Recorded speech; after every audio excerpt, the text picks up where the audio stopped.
we bootstrapped to, or really didn't spend any cash, to roughly $1 million of ARR. I remember very distinctly on that Black Friday, we launched in September. That Black Friday, we went from $2,000 of MRR to $20,000 of MRR in 3 days, which was like, I was living with my parents back then too. I was living with my parents. Like it was Thanksgiving. They're like, "What are you doing?" And I'm like, "I think this thing's gonna work."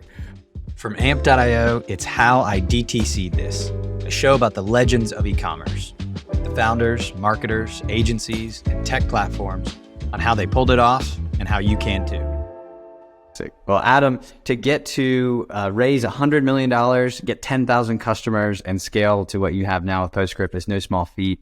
I'm excited to just hear more of your journey, the lessons learned, and hopefully the people listening can take away some nuggets and go and be inspired to go build their product, their DTC company. And I guess to kick us off, I'd love to just kind of hear a little bit of your story. Like, how did you get into this stuff? How did it start? Please tell us. Sure. Let's see where to begin. So, I mean, to start, I didn't know that I was going to be an entrepreneur.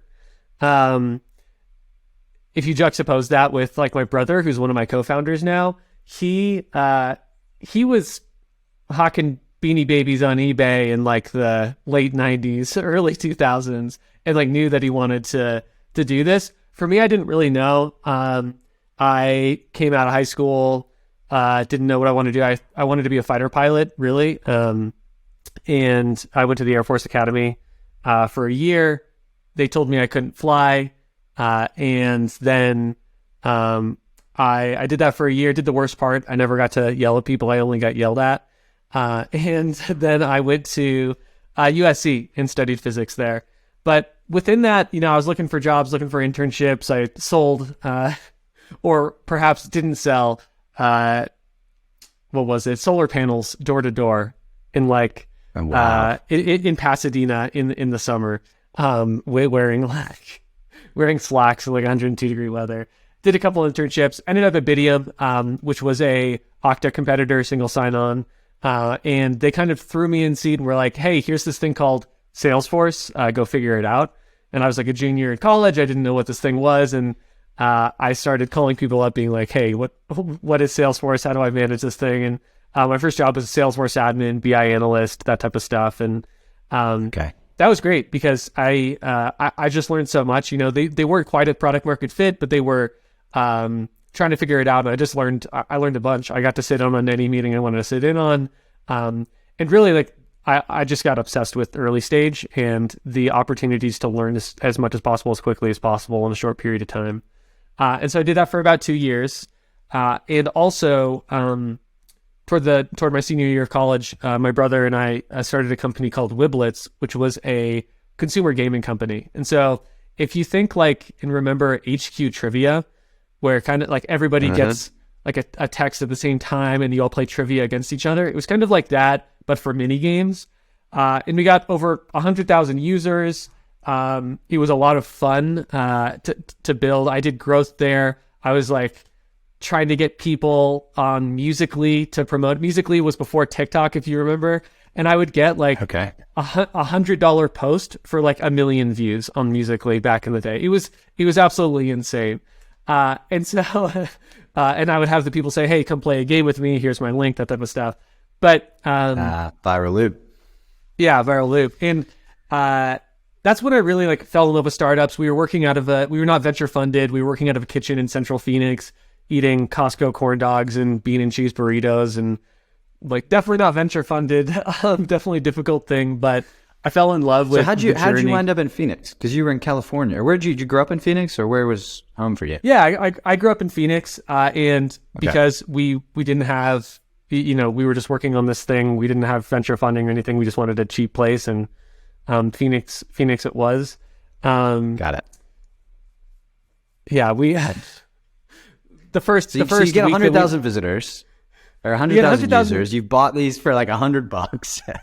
Right. But we couldn't monetize them. So if you know iOS gaming at all, you know that there's basically two sets of users, right? You have the people who are searching for whales, right? Like Supercell. Supercell doesn't care if you spend $10 on Clash of Clans. They want somebody to end up spending $10,000 on Clash of Clans, right? And so there's that set, which is like go deep.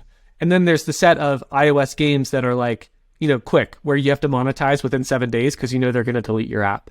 And that's where like every time you die, you get an ad and like that type of stuff happens. And we were somewhere in between, right? We wanted to have longevity, but we weren't searching for whales and that type of thing. And I wanted to help people like build community on it. And so it wasn't the right product for the space, but people loved it. We had 5-star app reviews. We just couldn't monetize well. And so after about a year and a half, we ended up shutting that down. And, as they say, going to lick your wounds at another startup. And so I was really interested in e-commerce. A friend of mine was running a Shopify store, and I was like, hey, e-commerce is going to become this big thing. And went to work at a company called Stack Commerce in Venice Beach. And what they did is they ran white labeled e-commerce stores for publishers. So they did like the CNN store or the Mashable store. And so basically we had all these verticalized stores, and we ran all of the internal tech too. So it's basically like we were a mini Shopify for these stores where we would handle all the sourcing for the products, the vendor relationships, the sites, the fulfillment, everything like that. And then they would just drive traffic from their sites, right? So if you see like an article on CNN, instead of linking out to Amazon, where they're recommending a bunch of different things, they would link back to their own shop. And they got a higher rev share for that, which is why they did it. Got it. Did a bunch there, did more coding, did, data engineering, became a product manager, did different things like that, got my hands dirty. And in the meantime, Colin and I, my brother, we were so scarred from the Wiblets experience that we just, we were like, okay, we want to start another company, but we're not going to do it. We're not going to leave our jobs until we have revenue that can pay our bills, right? And so we started going really hard at building a bunch of ideas. I would basically wake up at 4 a.m., code until 9, and then go into work until 6, and then code from 6 to 10, and then go to sleep, and then do it all over again for basically, and then the entire weekends too, right? Love it. And so we tried a few different ideas. One of them was like a Salesforce application, but really, the buddy of mine who ran an e-commerce store called Raging Mammoth, I would take him out to lunch every month, basically, and say, or he would take me out because he was doing super well. But I would say, hey, what sucks for you right now? And he kept saying, hey, how come I can't text my customers? This it seems like an obvious thing. And I was like, oh, that's super interesting. This is 2018, roughly. Okay. Yeah. All right. And I was like, that's a good question. Like, if I built something, would you pay me $50 a month to do that? And he was like, yeah. And I was like, okay, that's a good sign. So we started building that, and looked at the Shopify docs. API docs are clean. Shopify App Store is relatively new, right? They had less than 1,000 apps then, and so you could kind of get exposure. And yeah, built the original application. We launched on day one. I was like, we're going to get installs. It's going to be great. Shopify App Store, 0 installs on day one. Devastation. I come back home. I'm like, hey, this isn't going to work out. Like, and my partner Megan's like, what are you talking about? Like, you're crazy. And of course, throughout the weeks, people roll in, they start putting in their credit card, and we bootstrapped to, or really didn't spend any cash, to roughly $1 million of ARR. I remember very distinctly on that Black Friday, we launched in September. That Black Friday, we went from $2,000 of MRR to $20,000 of MRR in 3 days, which was like, I was living with my parents back then too. I was living with my parents. Like it was Thanksgiving. They're like, what are you doing? And I'm like, I think this thing's going to work.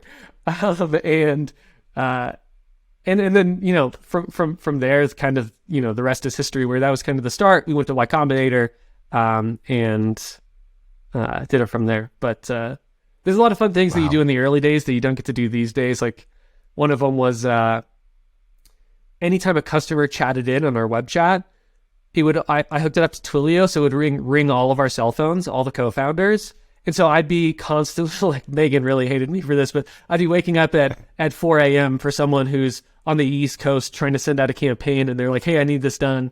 But really, like, that's a lot of our customer first attitude that we've built into the company, where we deeply care about our customers. We used to work with merchants, or we used to be merchants. And so we know what it's like, and we know how difficult it can be, especially for small businesses, and want to be able to help them. So, yeah. That's fantastic. You're just genuinely wanting to help people, and you did it. And also to go from 2,000 to 20,000 in what, a month time span, it sounded like. I mean, that is a thrilling adventure. Who was in the company? Was it, so you were coding it up and your brother was involved? Tell me about who was on the team at that point. Yeah, that's a good question. So I was doing primarily the back end coding. My brother was doing primarily the front end coding, and then Alex Beller, our co-founder, came in after the first prototype was kind of made, and he worked at Stack Commerce with me. He was on the go-to-market side of Stack Commerce, by far one of the best performing employees in the company. He and I had started becoming close friends over the time, and I knew that really with co-founders, you want to find people that complement your weaknesses, right? So for Colin and I, we hadn't been involved in go-to-market really at all. I can talk with people. I know a little bit how to do sales, but really back then I was not very good. And so we knew that we wanted someone to focus entirely on that. And so that's how we split up things now, right? I'm the CEO. I do the fundraising and the finances, but primarily I focus on the product engineering and design side of the business. Colin focuses on the operations and the strategy, and then Alex focuses on all things go-to-market. So he handles the go-to-market side of the org. Makes sense. Love that. Brought in it sounds like a great founding team. So, all right, you scaled it from 2,000 to 20,000, and then you're off to the races. It's Black Friday, Cyber Monday. Everything goes crazy. Where do you go from there? I mean, so you're at 20, that's like, $250,000 annual run rate. It's getting exciting. Is that, and then you went into Y Combinator straight after that? Yeah. So that was, I think we found out about YC like around then, and then YC started Jan 1. And so from there, yeah, I was back in Phoenix with my parents because I didn't want to live in LA anymore. And we were all like, okay, I guess we're going to have to move out to Oakland, do YC. And so we got a house together. It was me, Colin, Alex, and then my partner, Megan, who's been a trooper through all this. She was living with 3 crazy startup guys. From there, I mean, from there, it's just keeping the wheels on the bus is what I called it, right? So sometimes YC is about, you come in with an idea, you try and find product market fit. Some of it's about scaling. And really, we were just in scaling mode. It was like we couldn't service our customers enough because we were just, new ones were coming in the door every day. We were working with agencies. We were doing all this stuff. And so really, it was just about cranking out new features, talking with customers, and working on the inbound that was coming in, right? So we weren't spending anything on sales and marketing. It was just Shopify App Store plus agencies and word of mouth, a lot of word of mouth. And so it was really just keeping the wheels on the bus. And in terms of a lesson that I learned there, something that they tell you in YC is they're like, don't hire anyone during this, right? Like you should just be focused for these, it's 3 months, for these 3 months on just scaling and figuring it out. That applies to the vast majority of companies in YC. It does not apply to those that are scaling, that are growing more than 10% weekly, right? And that was something that I think we could have used more people earlier to service our customers because we were just 3 people servicing like more than 1,000 customers or something absurd. And I wish we would have scaled it up a little bit earlier then because the opportunity is just so large. Like, right now we have over 10,000 customers doing serious revenue. And I think that the effects of hiring early compound, right? The more folks you get in earlier, they become nodes of knowledge for other people. And so the earlier you can get them, the more their knowledge compounds and the more you have like these nodes within your company that can share the early stage ethos and that type of stuff. So, yeah. Tell me about the culture. I know I was reading a lot about how it's fully remote, the openness, the transparency, but tell me about how you've been able to foster that and create that as the CEO, founder. Obviously, it's 3 people. It's pretty easy. You're living in the same house plus Megan. So right. You're quite literally related to one of them. But how did you start when you're hiring your first couple of folks? How did you keep that culture? And then 10, 50, 100. And how many people do you have now? Sure. So we're at about 200. In terms of how you scale it, okay. Very difficult remote, right? I think that this was remote before the pandemic, right? So we started entirely remote. I was in LA and Colin was in Phoenix, and we knew that we wanted to do that sort of thing. when it comes to scaling culture, I would say that as much as people want to, especially in an early stage or mid stage company, as much as people want to define their cultural values and say that those are your cultural values, we do that. But really, what's going to happen is your culture is going to be determined by the actions that you take and the actions that everybody else takes, right? That's kind of it. You can try and write down what those actions embody, and that's a really important thing to teach. But really, what's going to happen is that you have a new person coming in. The person that onboards them, they're going to start mimicking the person that onboards them, right? And so, really, you have to just make sure that the people that you hire understand how you work and they're able to copy that. I think I was listening to a podcast with Mr. Beast the other day, and Mr. Beast calls it cloning. It's kind of insane, but he says that he tries to live with the people that are going to take over his job so that they can copy exactly what he does, right? And I'd say that's the most intense version of what I'm talking about. But really, the culture is going to be defined by the actions that you take, and especially in terms of really difficult times, right?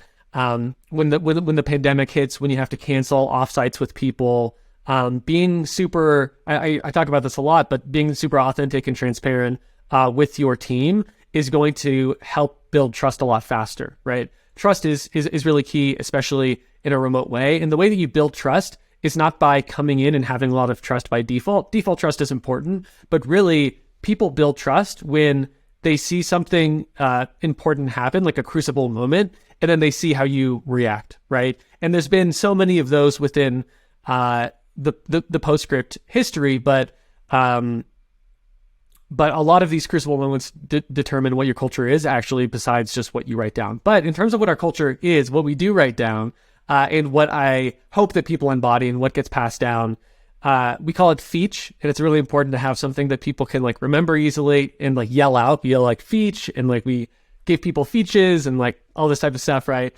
And that is F is for fearlessness, right? Making decisions out of the opportunity within them instead of the fear of something.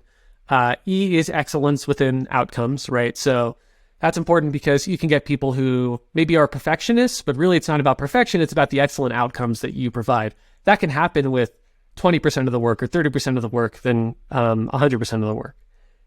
When it comes to A is animal. That's like the Paul Graham classic YC animal test. I don't know if you've heard of that, but it's basically like if you ask someone who's a peer to this person, hey, are they an animal? It's either yes or no, right? Like if people, especially within the early stages, this is important where startups are incredibly hard. The upside is a lot, but that means that you're going to have to like lean into that. It's going to take a lot of work to do that. C is customer first. I talked a little bit about how we embody that within the founder mentality, getting up in the middle of the night to answer a customer. And H is humility. And this is one of the most important and one of my favorites, which is throughout my time, I've worked with a lot of really smart people.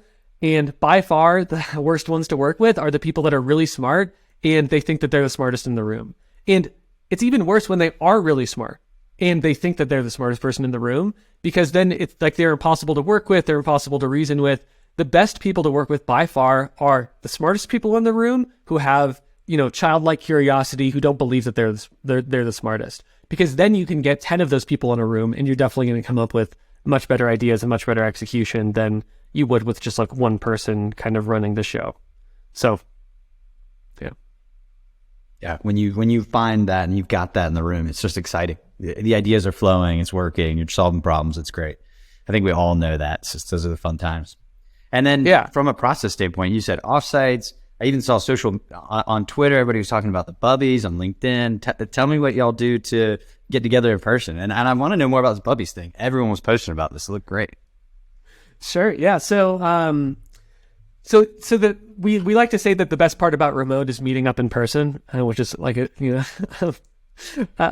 joke. But really what we try to do is we try and have every team meet up at least twice a year. And that can be your functional team, right? That's like all of engineering. The Bubbies was our revenue kickoff. That's all of go-to-market. Really it's important for the people that are working together every single day to be able to develop an in-person relationship. And so that might be, the functional group or the product group you work on, like a flow builder product group or something like that. And then when it comes to RKO, revenue kickoff, that's where we have the bubbies. That's where we announce the people that are in President's Club. That's where we do the feature awards, where who embodies our cultural values the most. And that's another thing, right? Like, you write down your cultural values, but then you write down who are the people that are embodying these and what are the things that they're doing so that other people can learn from them and mimic those, because that's going to end up being culture. And so you get this positive feedback loop for that. So yeah, those are incredibly important. And then from a process perspective, right, when you're working remote, you just need to be writing things down a lot more. You need to be coming to meetings prepared, having pre-reads for meetings, being super strict about the agendas. I admit we can probably do better here, but people are initially like, nobody wants to do extra work before a meeting, but really makes the meetings better. It helps people have fewer meetings. And so something like that is incredibly important. Love it. Do y'all use any systems like EOS, scaling up, or any of that stuff at the leadership level? We don't. I've heard about some of these systems, and a lot of people swear by them. But I would say that then you develop your own cadence. Right. We have an operating cadence. I think that the David Sachs article about like I forget what he calls it, like the cadence or something like that, where the company should have a operational cadence through which they work. I would say that, we have something like that. We have quarterly operational reviews for every department, where we have write-ups of everything that we've done last quarter, and basically all of the leads are in there, all the executives are in there, and we do it that way. I would say that it's interesting because Postscript has had to adapt pretty quickly to a incredibly fast-growing and competitive market. And what that means is that we've had to be agile as we've grown, not like capital A agile, but we've had to change course according to the types of customers that we're going after, what customers need. Even what customers need has changed a lot, right? Like back in the day, SMS was so new that it was just like, we just need the SMS tool. And now it's like, we need much better targeting. We need unique ways to, collect subscribers. And so creating an API that allows Amped to build on top of Postscript to collect subscribers so that we can have these, focused partners on being really great at those particular things. And so I'd say that it's helped us to be a little bit more flexible in our operating cadence or strategic initiatives or different things like that, because things are moving so quickly within the space. And I think that even this year, you'll see that we're releasing a product that is very much a startup within a startup that's going to, I believe, or I've already seen, it's game-changing for brands in a way that our core product was in the early days. And so we've had to adapt to having a startup within a startup. And when you're 200 people, you can't do the same things when you're 10 people, but you just have to if you're trying to make something new come to life. And so that's something I've learned too, is that, when you see an opportunity, you have to go after it, and it's going to be uncomfortable, but you're going to have to just go really hard if you believe in the opportunity. And you get that belief through, for us, it's very directly attributable, right? Like, does Postscript make merchants more money? Does this product make merchants more money? Is that within an attribution window that merchants believe and care about? And then you just go execute from there. You've teased this product a couple times that we've chatted. When do we get to hear about this? Can you break it now? Can we spill the tea a little bit? Is there anything you can tell me about this new product? I'm curious. We can't break it now. We will be talking about it in April.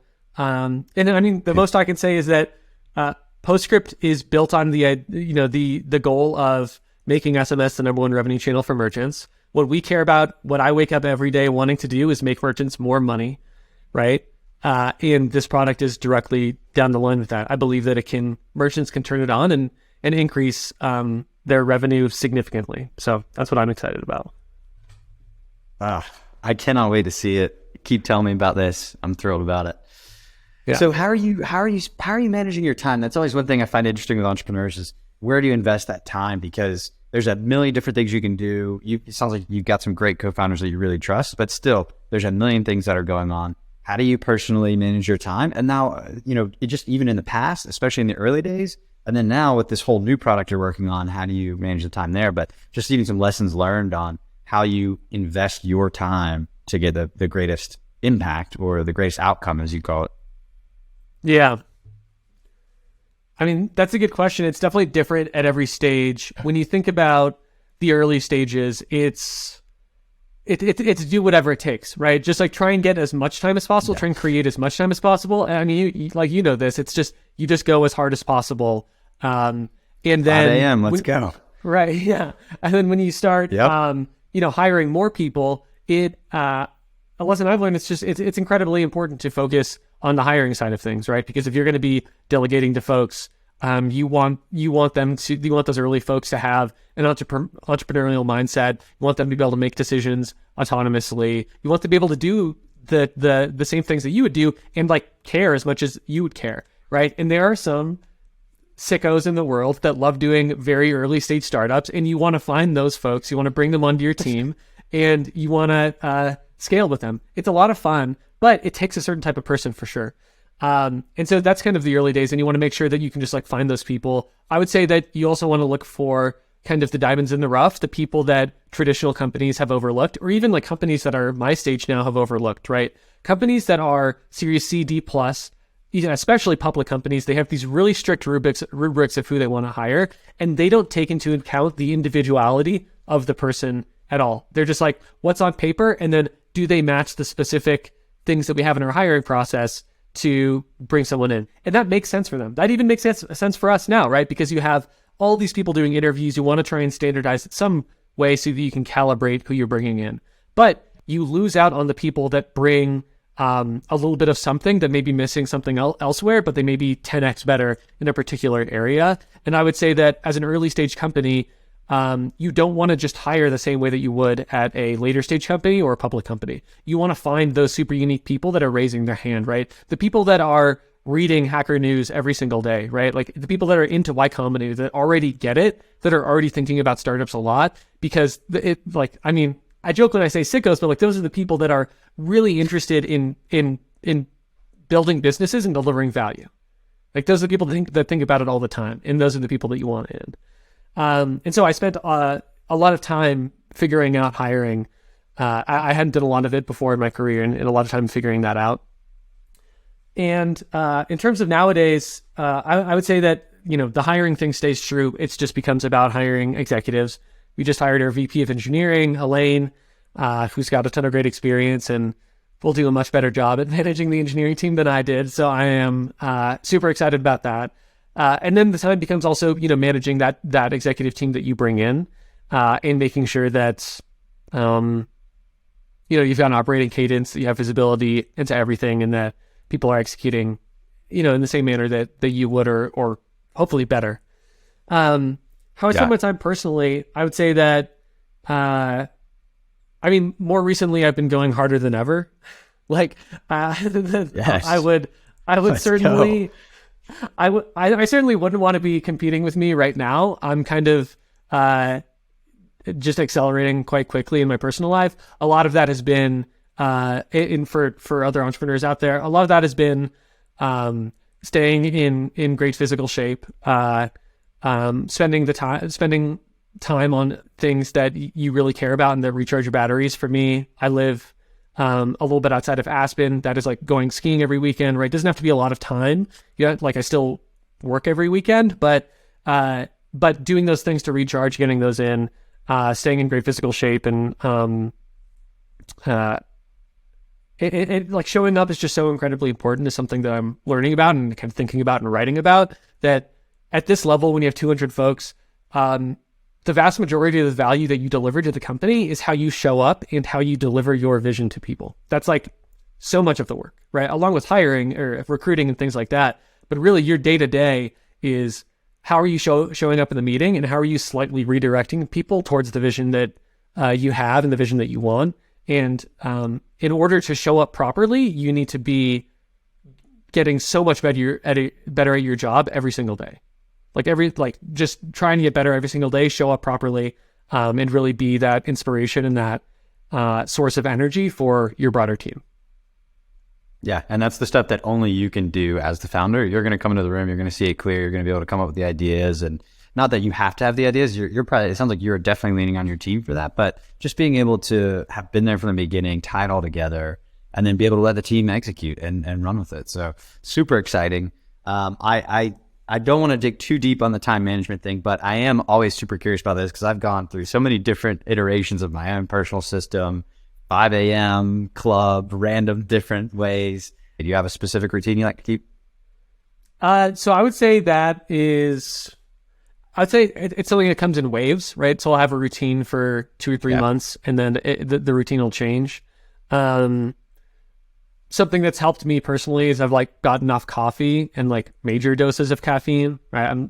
I found that matcha is incredibly helpful. I think this is something from Harley at Shopify also realized, like went off of coffee, went onto matcha. It's a much slower burn in terms of caffeine throughout the day. And it like, I think it's a cheat code. Another cheat code is, and this is super dorky and goofy, but it's gaining steam, walking treadmill. I got it from Dennis Hegstead on Twitter. Like he's a friend of the company and different things like that. But walking treadmill is a cheat code. You can spend an hour and a half walking every day during a meeting or something, and you can walk 30 plus miles a week with the same and not have to invest any incremental time. Stuff like that I've been really leaning into, and it keeps your energy up throughout the day and stuff like that. Another cheat code, working out in the middle of the day. Easy cheat code. You come back with way more energy. You're just super amped up. Lunchtime I work kind from of home. do? Yeah, for me, it's like whenever I have a half-hour block, like it's just like find it, keep some kettlebells in the office or whatever you need to do, and do that. You're just going to show up better. You're going to show up with more energy, and people are going to notice. Showing up. I love this. I'm fired up now. Where do you want to take Postscript from here? You've got 10,000 plus customers. What's next? Sure. So right now, the top thing on my mind is probably one of the top things on everybody's mind, and that's like, where is this macro going, and how is it going to affect merchants? Right? Like people ask me, where do I lose sleep at night? That sort of thing. I don't really lose that much sleep, but something I think about a lot is how are merchants going to manage a decrease in consumer spend?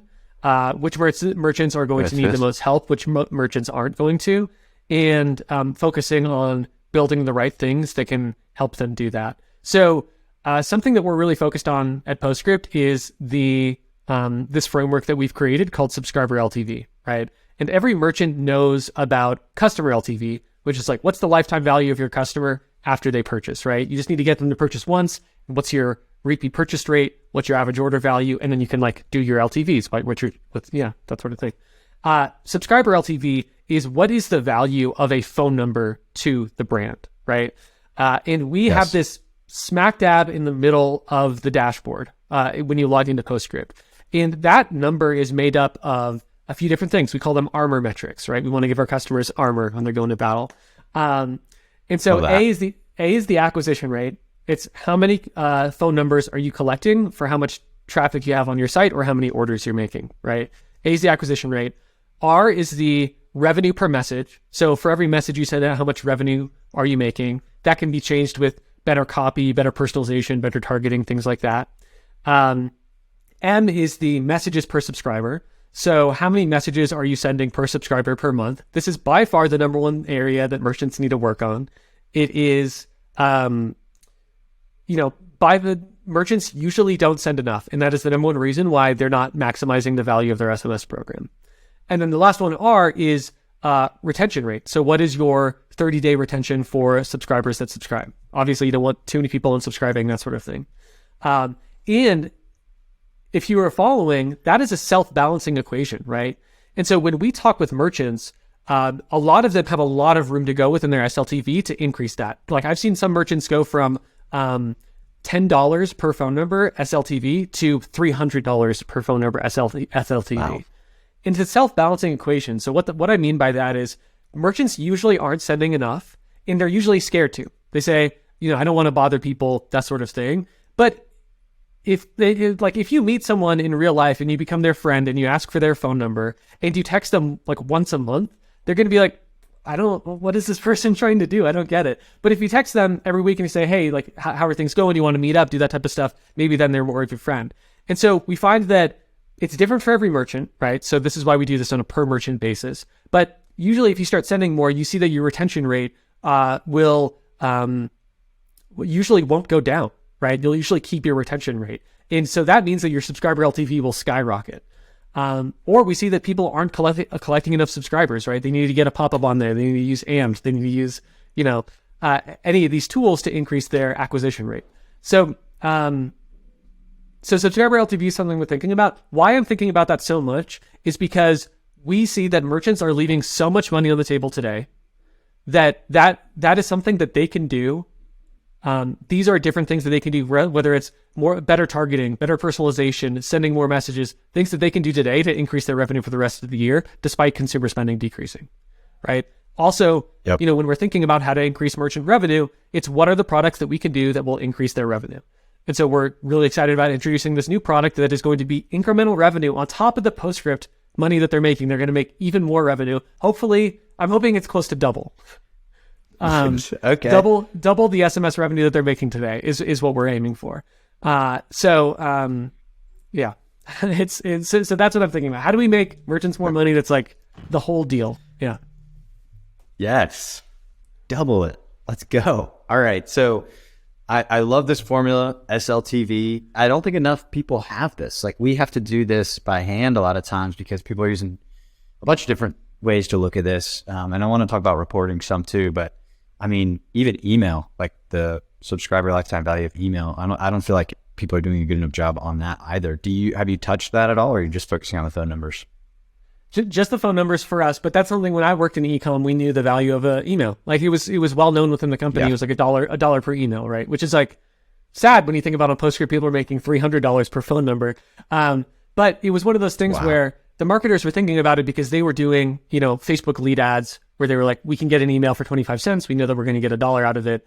But people aren't doing this for SMS today. And the number one thing we hear is, I don't know what I should be doing differently, right? And so we think of SLTV as this kind of check engine light, where if you have yellow or red SLTV, then you need to like bring your engine into the shop and like, we'll take a look with the armor metrics and we'll say, it's because your acquisition rate isn't where it needs to be. It's because your revenue per message isn't where it needs to be.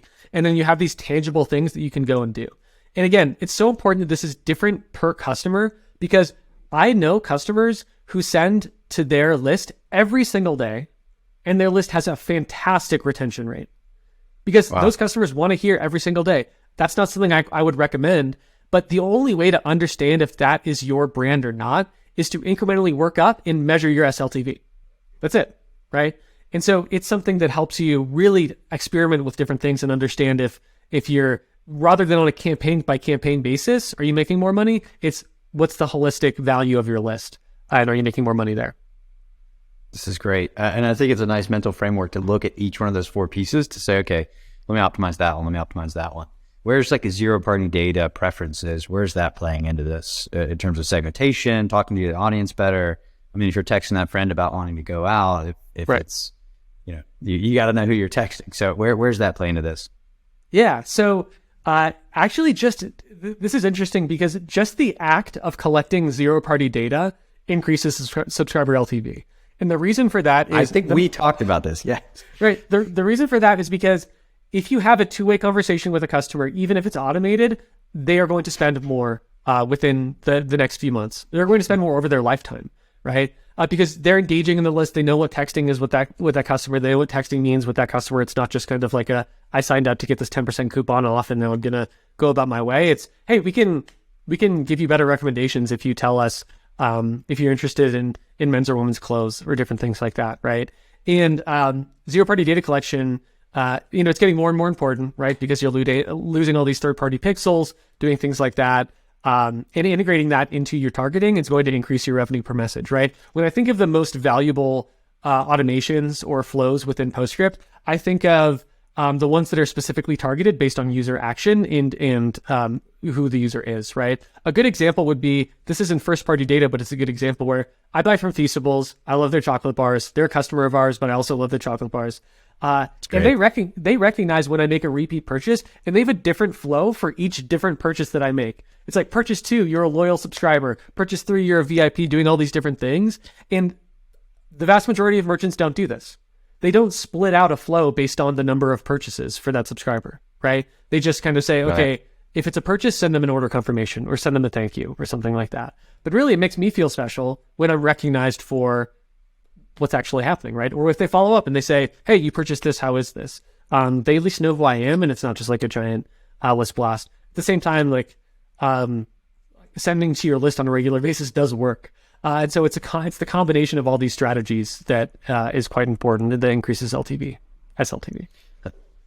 The top-down view from 10,000 folks using Postscript, 10,000 plus, is amazing. So Feastables, perfect example.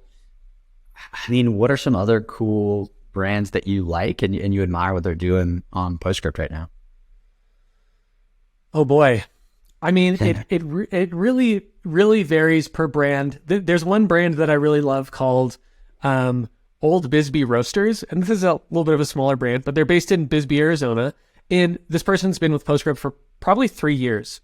And they don't have a huge list.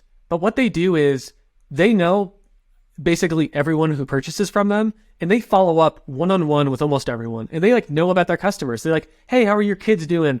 Like, what's going on here? And that is, I mean, that's really representative of traditional, like, you know, bartering in marketplaces, where it's like, you know who your regulars are and you can have real conversations with them. And so Old Bisbee Roasters inspires me because it's about, it's about developing, you know, people talk about developing relationships with your customers over text. They're actually doing that. They like have their customers know who they are. They know who their customers are. That's hard to do at scale. Obviously, Postscript would like to help our largest customers, like the Ruggables, the Caraways, the Jones Road Beauties, be able to do that with their customers.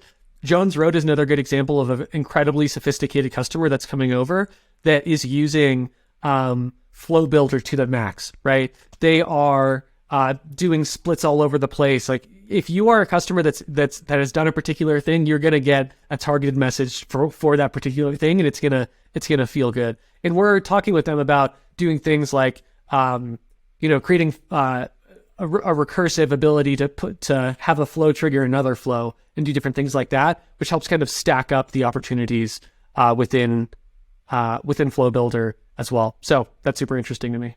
And really, like, something that we've urged customers to do is send multiple messages per campaign. If you're having a President's Day sale, create a campaign flow within Postscript. We're the only ones who do campaign flows.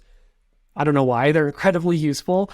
And they allow you to follow up with customers in a campaign and automatically segment out people who've like already purchased, right? Because you wouldn't want to send a campaign to someone about a particular sale if they've already purchased from that sale, right? Maybe you do, but usually you don't. And so by setting up the campaign flow ahead of time, you can actually, set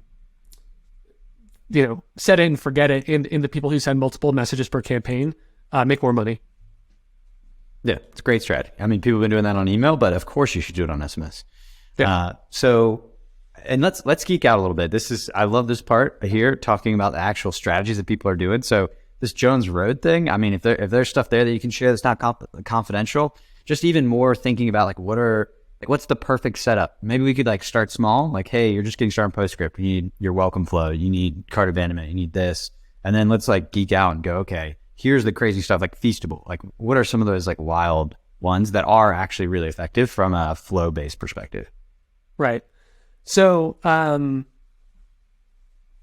would say that you have your basics, right? And like we set everyone up with the basics of, I think if you have welcome series, abandoned cart, browse abandonment, post-purchase follow-up, and then your regular campaigns, and then within that, you just keep going down. You have the segmentation, the splitting of the flows based on what people are looking at, right? If they looked at something within a particular collection, if something is in their cart, if their cart value is over a certain amount, right? It's like a good example would be abandoned cart, right? Cart value under $100, cart value over $100, right? Do you want to give them a bigger coupon if they're over $100? Or if they're under 100, you want to say, hey, if you get over 100, we'll give you this coupon that you're able to use, right? So you can upsell the AOV on that. All of these flows are possible in Postscript, not that hard to do, right? It takes like 5-10 minutes, but pay off so much. They're evergreen. They pay off so much in the future that that's a recommendation that I would have for all merchants is spend a few hours in your Postscript account.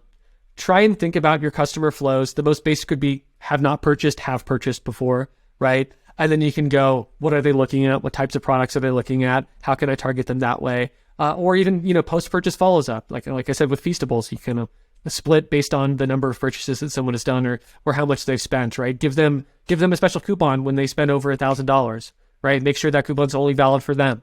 Do all that type of stuff. And I think that if you spend a few hours in Postscript, it can probably yield 20 to 30% more revenue than you have today. Or I would say work with our team, right? Something really special about our team is that we hire people who used to run agencies, and they are the CSMs in Postscript. They used to run brands. They still run brands. We have people that are running full-on businesses on the side, or like in parallel to being a CSM at Postscript, or people who have millions of TikTok followers, right? They are the CSMs at Postscript, and they are there to help brands with any part of their strategy. If you want help on TikTok, we've got a CSM that can help you on TikTok. Mostly we're there for SMS, but part of it is just like spend time with our team because they are going to make you better. Their recommendations are best in class and they're going to make you more money. It's perfect. Yeah. And how does somebody take you up on that? Is it they just have access to that on every account? Is that sort of like they buy a professional services package, or how does that work for y'all? Sure. So primarily you don't need professional services. You do need, I think, a pro or enterprise account to have a dedicated CSM. If you're under that, you have a scale CSM that you can still ask questions to. You can hop in a webinar, ask live questions, do different things like that. But really, it's just pro enterprise plan. If you're spending more than $1,000 a month on Postscript, you probably have access to this. And that is it's just going to, go to those meetings, go do them once a month, do quarterly reviews. They're going to make a difference for your business. And I think that's also what's helped Postscript grow is that you see on social, people talk about their recommendations and how it's made them more money. And the platform itself is so incredibly powerful that these recommendations work. Maybe they're just a little bit harder to find. And that's up to us to bring them to the forefront, to have great templates, to be able to suggest great things. But really, it's still going to take time within the product to do that. And so really, I'd say if I'm talking to all 10,000 merchants that are our customers right now, I'd say the easiest thing to do is just meet with your CSM, and they're going to give you crazy good recommendations. Like we have data and insights over 10,000 customers, right? We're one of the most widely adopted platforms within e-commerce, and we have visibility into what works and what doesn't, and that also changes on a quarterly basis, and we can just tell you those things for free. So yeah. That's perfect. Yeah, I've interacted with a few of the CSMs. They're fantastic. And I mean, we deal with the same thing. It's like you can use AMP off the shelf. You can grab a template. It works really well, but it's like surfacing those insights that brands are learning even on a weekly basis. And then once you talk to the CSM, it's like, oh, well, just even a few tweaks on recommendation and you're off to the races. And even though we can put this stuff in the university and try to do a better job of the videos, it's like it's never going to be as up to date. It's just talking to the CSM, getting your recommendation, and just going and being successful. So you've raised $100 million. Tell us about that journey just quickly. I mean, Y Combinator was the start, obviously, here, and then OpenView, I saw Greylock. I just, as another entrepreneur, I'd love to hear a little bit about that journey. Sure. So something I tell my team, so we are not Silicon Valley natives by any means, right? I've spent 3 months living there. I am not into Silicon Valley culture or anything like that. From Phoenix originally, was in the LA tech scene, which is a very particular type of tech scene. But something I tell my team is that the fundamental milestones and business metrics for Postscript is revenue for Postscript and revenue for our customers. That's it. And if we happen to be able to raise money that helps us accelerate that, then that's fantastic. We have amazing investors, but really the journey of the company is up to the entrepreneurs and the team. That's the entire journey of the company, and the health of the company is revenue, margin, free cash flow, these different types of things. It's not how much money you've raised or the valuation or anything like that. And so I try and remind that of our team, even if we raise a really great round, right? Even if it's with great folks, I try and remind the team that after a Series A, we do not throw a Series A party. That's like not what this whole journey is about. Like, we throw a party when we make merchants records amount of money, right? Because that is going to be our metric for our health. And when our ARR goes up, and when our margins get better and things like that, then we can celebrate and have those wins. But I've got a little bit of a thing with fundraising, because I think it's all about accelerating what's already working versus using it as something. Humility is a core value, and I think that valuation and money raised is a poor measure of the value that you're delivering within the world. Love it. Yeah, let's celebrate the wins. Let's help as many people as we possibly can so that we can be successful in the process. It's good. Totally. Adam, this was extremely insightful. Thank you so much for being on here. I really appreciate it. And I'm excited about the stuff we're doing, and let's help these merchants be as successful as possible. Yeah, you bet. Thanks for having me. It was really fun. I'm even more fired up now. I'm gonna got one pretty hot into my next meeting. People are gonna be like, "What's going on?" It was great chatting, and thanks for listening. And I hope some people take something from it. Awesome. Thank you, Adam.